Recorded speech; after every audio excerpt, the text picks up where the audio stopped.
What's going on YouTube? This is James Silva from 180pts.com, and today we're talking about knee pain. Now, unless your name is Steve Austin, you have a pair of $6 million bionic legs that when you jump they make sound effects, your knees are taking damage. They're taking damage from when you walk and run and hike and sprint and go upstairs, as well as having a sedentary lifestyle, as well as also having cold weather like in Chicago. So, what we're going to go over is we're going to go over some exercises to strengthen supporting muscles around the knee to help support the knee, as well as go over some corrective exercises that are commonly done wrong in the gym, so that way you don't make these same mistakes yourself. Also, we're going to go over some stretches and some trigger point release techniques with a foam roll. Okay, so the first thing I want to talk about is proper form on a squat. Now, we have an imaginary line from where our toes are straight up. Our knees are never supposed to pass over those toes. If they do, you have all this weight from where the knee is and the rest of your body pushing all the weight right into that knee, which could be a lot of weight. So to protect our knees, we're going to stick our butt way back on the squat. And what ends up happening here is you have all the weight now on the hamstring as well as the glutes to keep the weight up. And now you're using your muscles. So on the front end of the squat, you want to have your knees tracking forward. So when you squat down, it should look like that. Now, common mistakes you'll see is the knees buckling in on the push up, or the knees flaring out like this and the weight's on the toes and the knees are going way over the line. Now, the position of your feet really doesn't matter so much. You can have your feet straight forward, you can have your feet pointed out just a little bit, you can have your feet in a plie squat, and all the rules the same rule still applies, where your toe line has the imaginary line but the knee's not passing over. You don't notice my knee going over that way. Now, on a side lunge, same rules apply. So when I go into a side lunge, I'm taking a big wide step to the side, stick the butt way back, imaginary line, knee is still behind the line. The next thing we're talking about is lunges. So if you have bad knees, in general, if you have bad knees anyways, you should probably go see a doctor, because it could be anything from an ACL to a meniscus or something, that might require medical attention. But if you have just like a nagging pain because you're working out, don't do lunges. But if you have healthy knees and you want to know how to protect your knees in proper form, that's what we're going to go over right now. So the first thing we're going to do is when you take your step out, the same rule applies where the toe line has the imaginary line going straight up, and you want to just drop the back knee, open up the hip, stretch out that quad, and then you're pushing up from that heel. Now what that does, it allows the quads and the glute on this leg to push up. Alright? And again, you're protecting your knees. A common mistake I always see is people are too afraid to take a big enough step forward, and it looks kind of like a duck butt thing going on, and again the knee is going over the toe and the butt looks weird, and that's not even a real lunge. Now, same rule applies for a walking lunge. Walking lunge, you're going to take a step, drop the knee's 90 degrees, step, 90 degrees, step. Alright, so the next thing we're talking about is stepping up and jumping. Now the same exact rule applies that we've been applying on everything else. Your knee doesn't pass over your toes. So on a step up, it should have the heel planted down and you're pushing up from the quad and the glute again up to step, and then you'll step up or whatever. You do not want to go on your tippy toes. I mentioned this in my explosive leg video, but if you go on your tippy toes, your knee, it just generally wants to go way over the toe line, and that's putting all the weight right onto the knees, and especially if you're going up multiple steps, you're just like chipping away at your knee. You don't want to do that. Now for the jump, your butt is taking the absorption of the impact of the jump. So to do that, we're sticking the butt way back, similar to the squat, where when you jump up, your butt comes way back, and it comes way back. Alright, now, a lot of people have this tendency when they jump, either to land on their toes, like they see in movies, and that's a bad jump. That's bad impact on your knees, where their knees are going way forward, and they land like that, and that's just jutting all that weight right into that knee. As well as, some people have a bad habit of stomping, like they're trying to kill some ants or something, and they leave their legs straight, locked out when they land, and it makes a loud noise, and again, that's a big impact for your knees. I shouldn't have even done that. I could have hurt myself right now. Okay, so those were common exercise mistakes, as well as the ways to remedy those mistakes to protect your knees, so that way you have healthier knees. Now, what causes the pain? And we're going to go over that right now. Basically, your knee is a ball and socket joint with a third piece that goes right over the ball and socket. Now, that third piece tends to rub against the top of the bone, the top of the joint, or one of the ligaments or tendons or anything around there. And what ends up happening is just the slightest rub, you'll start to feel it. Now, why that rub happens is because that piece up here is being pulled by a tight muscle.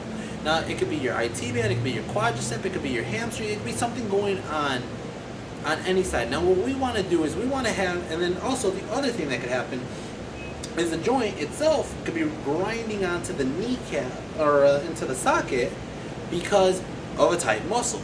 So we want to make sure we have a very centered and balanced knee joint. And to do that, we're going to have to go over stretches as well as strengthening some weaker muscles that cause your knee pain. Okay, so this is the third video I'm doing on the hamstring stretch because it's that important. Now, the hamstring stretch, what you're doing is you're putting your foot up onto something like a table, a chair, or anything that has a good height to it, and then you're just putting your leg up there and you're straightening it out. Now, your posture is key on this. You want to have good posture. Your chest is up, back is straight, and you're going to bend from the hip forward. And you're going to feel a huge pull right in the hamstring. And you generally want to hold this for anywhere about 20 to 30 seconds, maybe a little bit longer, depending on your level of fitness and how tight your hamstrings really are. And the second stretch we're going over is the glute stretch. Now, for the glute stretch, we want a bar again to hold on to with our hands this time. And what we're going to do is we're going to put our ankle right over our knee, like this, and we're just going to sit back down and let that glute stretch. Okay, you want to make sure this knee is not popping up like this. You want to make sure it's kind of parallel to the floor, and you're getting a good butt stretch. Now, the third stretch is the quadricep stretch, excuse me. And the quadricep stretch, what you're doing is you're bringing your heel towards your butt, and you're grabbing it with your opposite hand and just pulling it towards your butt. Now, this is the easier way. If for some reason you're not feeling it in your quad and you could go a little bit more, we're going to go over how to do it with an assistance. Okay, so I'm just using this machine to hold my foot. And again, this is for the deeper quadricep stretch. So now that my foot's up there, what I'm going to do is I'm just dropping my weight down, and I'm getting a much deeper stretch in my quad. And again, I want to hold it for about 20 to 30 seconds.